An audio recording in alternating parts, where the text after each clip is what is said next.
পুঁই মেচুরি বা পুঁই মিটুলি যে যেটাই বলুক, এটা কিন্তু বেশ মজার একটি খাবার।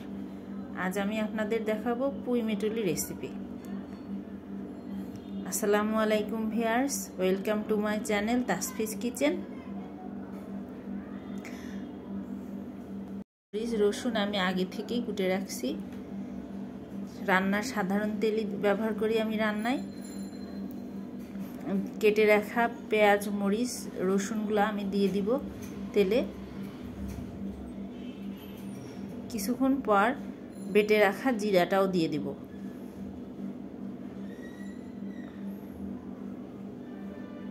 এরপর ধুয়ে রাখা পুঁই মিটুলিগুলোও দিয়ে দিতে হবে।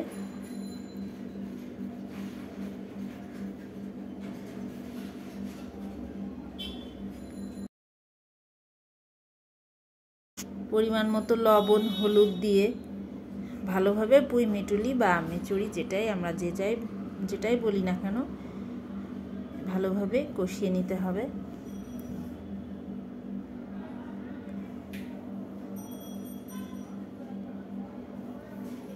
এটা কিন্তু খেতে বেশ মজার একটা সবজি। নিরামিষ বা মাছ দিয়ে যেটাই হোক মজা লাগে। আমি একটু ছিমও দিয়েছি এটার সাথে, যে পানি দিয়ে এবার একটু কষিয়ে নেব।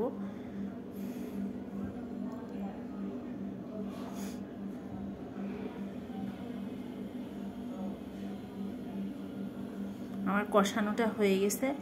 এখন হালকা নাড়াচাড়া করে আবার পানি দিয়ে রান্না করে নিব।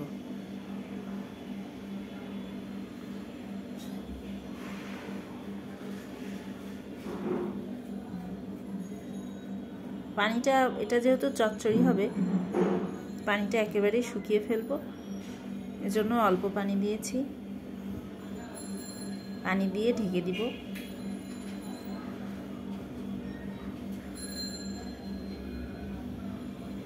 এই যে আমার হয়ে গেছে আমার আজকের পুঁই মিটুলি বা মেচুরি